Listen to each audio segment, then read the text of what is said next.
Good morning, or depending when you're watching this, good afternoon, good evening, or good night. My name's Ross, and as always told, I had a voice for radio. So today, we are looking at alternate type Pokemon that we want to see. That's right, ladies and gentlemen.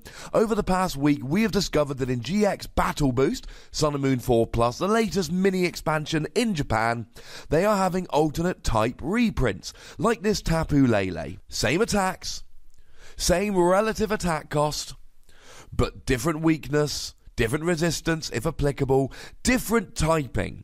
And I've been thinking, alright, well, what do we actually want now? Which Pokemon could really benefit from this? And you guys have been chucking excellent ideas in the comment section of my video, so I thought I would take some of the best ones and make a little video about it. So in no particular order, I've not been ordering these by any particular standard.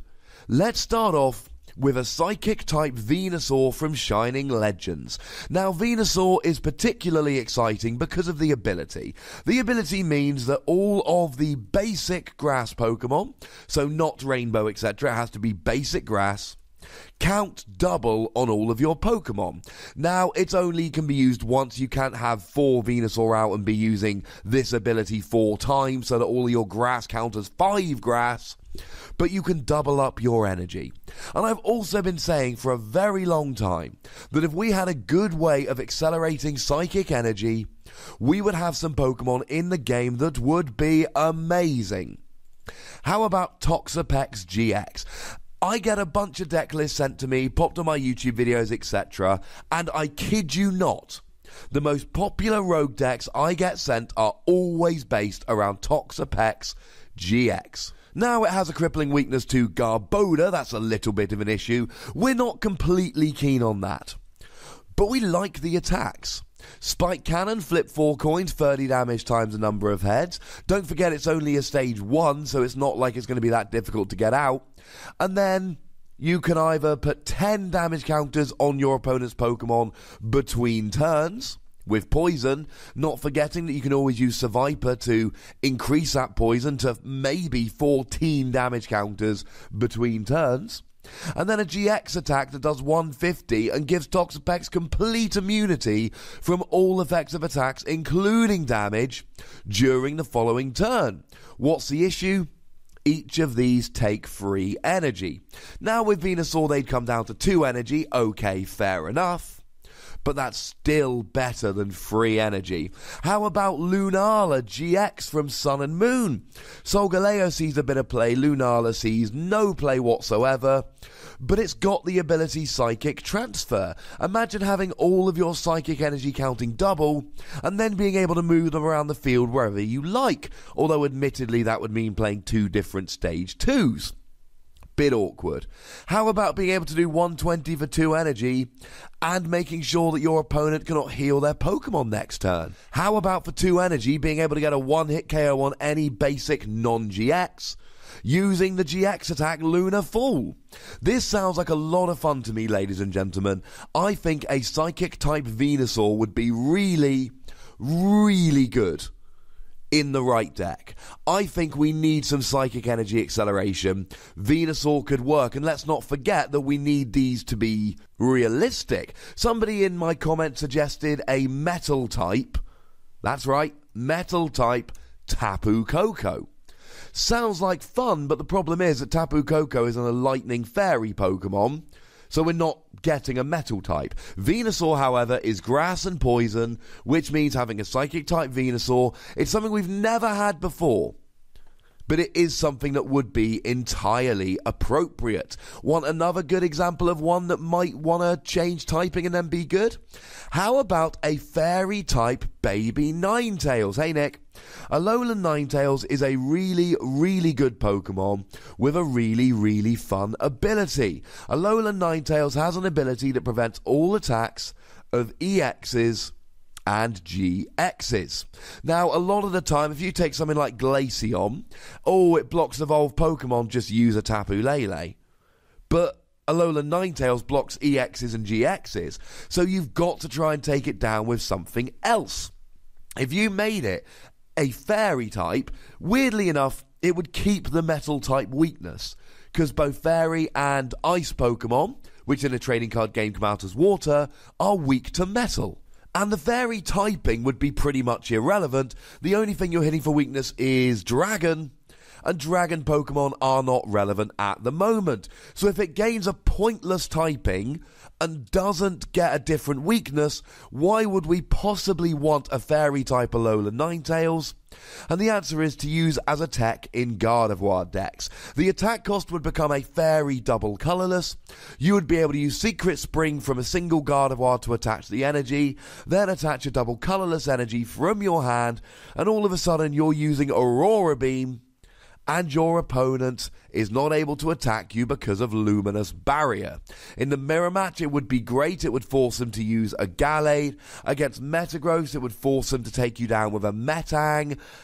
It would just be an awful lot of fun. In Tapu Bulu Vikavolt, it would force him to take you down with Vikavolt. There's plenty of ways around Alola Ninetales, and I'm not going to sit here and tell you that straight away putting an Alola Ninetales in a Gardevoir deck would win you 17 different matchups. But I am going to tell you that it would be very interesting.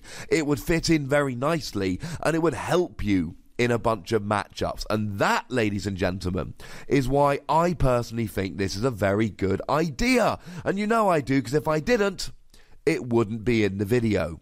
But if you want a really off-the-wall, a really unusual suggestion for Pokemon that would be better with different typings in the Pokemon trading card game, how about Primarina GX as a fairy type? Now again, in the video game, Primarina is a water fairy Pokemon, so it's absolutely appropriate to turn it from a water type to a fairy type. Now, it's still a stage 2, and I know we've got Gardevoir, who's a better stage 2 fairy Pokemon, but let's go through the advantages Primarina would have. 250 HP is immense, that's good. And really, it's the attacks here, not Roaring Seas. Firstly, it would be weird to have an attack called Roaring Seas on a fairy Pokemon using fairy energy, but also fairy colourless for 120 would be rubbish. But Bubble Beat, 10 damage plus 20 more for each fairy energy attached to all of your Pokemon. Well, in a deck that's using multiple Secret Spring per turn, to accelerate a whole bunch of fairy energy around the field on a regular basis, Bubble Beat becomes a really enticing attack. Is it better than just using Gardevoir's attack? Is it better than just coming out and doing 30 damage attached to both of the active Pokemon? I don't know, ladies and gentlemen. Maybe you're going to be better off just using Gardevoir. Maybe Infinite Force is better. I don't know. But I do think this is potentially useful. You could pop the double colourless energy on Primarina, and you could keep all of your fairy Pokemon on benched Gardevoirs, ready to go, and also meaning that when Primarina goes down, you don't lose any fairy energy, so you can come in with a new Primarina and a new double colourless. It certainly is quite interesting, because the other huge advantage you get, if you want to use Infinite Force on a Gardevoir, you've got to pile energy on a Gardevoir. But if you want to use Bubble Beat on a Primarina, you can spread your damage around your benched Pokemon. You can put all your energy onto benched Gardevoir so that Primarina just needs a double colourless, and when it goes down, you only lose that double colourless. Then you can have a second double colourless on a second Primarina, or just go for your Gardevoir anyway. And let's not be sleeping on the GX attack here. Grand Echo GX. Heal all damage from all of your Pokemon. It's a max potion for every Pokemon, without discarding any energy. I did my video this week of top 10 GX attacks. I put this very high up. I said it was really good, and I stand by that, ladies and gentlemen. I think it is a really, really good GX attack.